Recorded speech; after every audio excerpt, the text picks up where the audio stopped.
Assalamualaikum warahmatullahi wabarakatuh. Selamat siang kawan-kawanku para pecinta tosan haji dimanapun anda berada. Berbudaya dengan keris bukan dengan linggis. Teman-teman sekalian, saya ingatkan sekali lagi, tanggal 5 Agustus akan saya umumkan pemenang dari giveaway yang ke-6. Pemenangnya akan mendapatkan sebilah keris yang estimasinya berpamor melati rinonce. Anda akan bisa mendapatkan secara gratis ketika memenangkan hadiah ini, teman-teman. Jadi tidak perlu beli, tidak perlu, tapi ini saya berikan hadiah ini secara gratis untuk Anda sekalian. Giveaway ini saya adakan ada beberapa maksud. Yang pertama adalah demi terciptanya pelestarian budaya di Nuswantara ini. Jadi kadangkala ada beberapa teman yang belum bisa memahari keris ya, karena harga, karena kebutuhan ekonomi, dan karena belum mampu untuk membeli atau memahari, maka saya berikan secara gratis dengan cara giveaway ini. Syaratnya cukup gampang, teman-teman, yaitu share sebanyak-banyaknya giveaway, video giveaway yang ke-6 itu. Nanti linknya akan saya sertakan di deskripsi. Itu disebarkan di seluruh grup yang Anda miliki di grup Facebook. Lalu subscribe serta tekan tombol loncengnya agar ada pemberitahuan di layar HP Anda ketika Hunter Pusaka membuat video tentang pusaka di Nuswantara ini. Kawan-kawanku sekalian yang saya hormati, apa yang Anda lihat ini adalah sebuah keris yang ditengarai cenderung bertangguh Madura sepuh. Ya, sekitar abad ke-15-an. Sandangannya, teman-teman, sandangannya ini adalah gaya banjihan Surakarta sebetulnya. Jadi gaya Man Surakarta, tapi kerisnya keris Madura. Namun kalau lebih afdol, teman-teman, kalau keris Madura ya gaya sandangannya itu harus Madura sebetulnya. Tapi no problem lah. Karena keris maksud saya adalah karena sandangannya ini terbuat dari kayu cendana Jawa, teman-teman sekalian. Iras. Jadi kalau iras itu pembuatannya cukup sulit sehingga banyak dicari juga. Dan terlebih pada warangka ini adalah warangka kuno, teman-teman sekalian, yang digebek ulang kembali. Oke. Coba kita buka seperti apa kerisnya, teman-teman. Bismillahirrahmanirrahim. Wow, sering gitu, teman-teman. Ya, seperti ini penampakan kerisnya. Dapurnya adalah dapur brojol, teman-teman sekalian. Pamornya adalah pamor junjung derajat. Nah, pamor ini sangat dicari oleh beberapa kalangan, terutama biasanya dicari oleh seseorang yang ingin menduduki sebuah kekuasaan. Ini sedikit cerita saja, teman-teman, ya. Sedikit cerita saja, ini bisa gimana ya? Jadi bisa dipercaya atau tidak sih, namun ini hanya sebuah cerita saja. Jadi ada teman saya, dia itu satu perkerisan juga. Jadi teman perkerisan juga. Pada satu saat tempo ketika ada mau pemilihan kepala desa di satu daerah, seseorang yang mencalonkan untuk menjadi kepala desa ini datang kepada seorang yang bisa disebut paranormal, ya. Paranormal ini berpesan kepada seorang calon kepala desa ini untuk mencari keris yang berpamor junjung derajat. Maka calon kades ini ya mencarilah keris berpamor junjung derajat ini. Singkat cerita, langsung datang ke tempat teman saya dan membeli keris itu senilai 10 juta, ya, 10 juta. Singkat cerita, lalu beberapa waktu kemudian ketika pemilihan, dan ternyata si kades ini terpilih menjadi kepala desa. Padahal bukan incumbent, ini penantang, teman-teman. Namun ini bisa kita percayai atau tidak. Namun ini merupakan, saya katakan sekali lagi, merupakan bagian dari mitologi dari kebudayaan Nuswantara ini di zaman dahulu.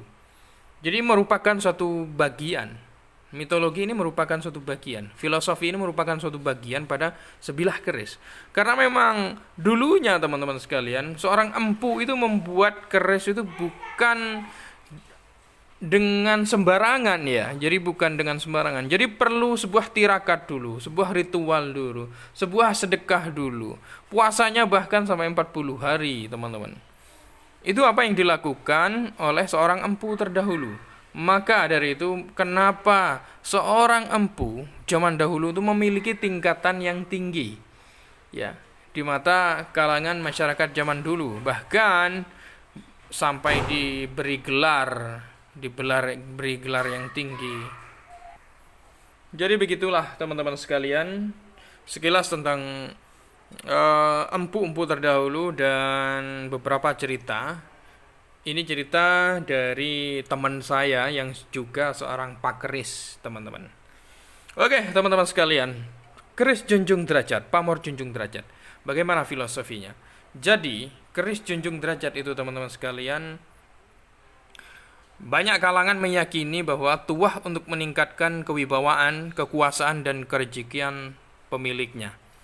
Keris dengan pamor junjung derajat jika dimiliki oleh masyarakat yang bekerja sebagai di instansi pemerintahan misalnya, atau orang yang bekerja di instansi swasta misal, maka diyakini akan mampu menaikkan sebuah kewibawaannya ya. Kewibawaan seorang pemilik keris junjung derajat ini. Dampaknya jelas teman-teman. Si pemilik akan cepat naik pangkat dan karirnya akan menanjak cepat. Sedang jika keris dengan pamor junjung derajat ini dimiliki oleh para pengusaha misalkan, atau yang bekerja secara mandiri, jadi diyakini tuah dengan pamor junjung derajat ini akan mampu membantu pemiliknya dalam mensukseskan usahanya agar lancar. Rezekinya pun akan berlimpah. Artinya teman-teman sekalian, baik pekerja maupun pengusaha sangat cocok untuk memiliki keris dengan pamor junjung derajat ini ya. Sebagaimana namanya, nama dari keris pamor junjung derajat ini diyakini akan mampu mengangkat derajat pemiliknya menjadi lebih baik dan lebih baik. Derajat yang dimaksud adalah kesuksesan di bidang yang digelutinya. Ya. Pada akhirnya si pemilik sukses dan keberadaannya diakui oleh lingkungan dan masyarakat sekitar. Secara harfiah, teman-teman sekalian, junjung derajat bisa diartikan mengangkat derajat kemuliaan. Bentuk, pola dan gambaran pamor junjung derajat ini ya, menyerupai garis dan kebanyakan itu ngawat, teman-teman. Jadi seperti kawat pamornya, membentuk sebuah susunan anak panah atau segitiga yang menjulang ke atas. Ya, seperti ini. Atau seperti gunung yang menjulang ke atas yang kokoh. Garis pada pamor junjung derajat seperti sedang menjunjung sesuatu yang lebih tinggi. Ya. Teman-teman sekalian, di Semenanjung Melayu, pamor junjung derajat disebut dengan pamor gambaran gunung. Kalau penyebutannya di daerah Semenanjung Melayu, teman-teman. Keris semacam ini diyakini menjadi salah satu keris yang mempunyai tuah sebagai simbol peningkatan derajat pemiliknya. Di tanah Jawa maupun di tanah Semenanjung Melayu, filosofi makna dari junjung derajat itu sama, yaitu menjunjung derajat, memunjung derajat si pemiliknya. Itu filosofi dari keris berpamor junjung derajat ini. Berdapur brojol, estimasi pembuatan eranya yaitu Madura Sepuh sekitar abad ke-16. Kawan-kawanku sekalian, tentang filosofi makna daripada keris pamor junjung derajat ini bisa Anda percayai atau tidak? Ya, bisa percaya atau tidak. Hal ini disampaikan merupakan sebuah mitologi, filosofi yang tidak bisa lepas dari adat kebudayaan, keris pada zaman dahulu. Terima kasih yang sudah menyimak. Mudah-mudahan bermanfaat sebagai khasanah ilmu Tosan Aji di Nusantara ini. Wassalamualaikum warahmatullahi wabarakatuh. Salam budaya merdeka.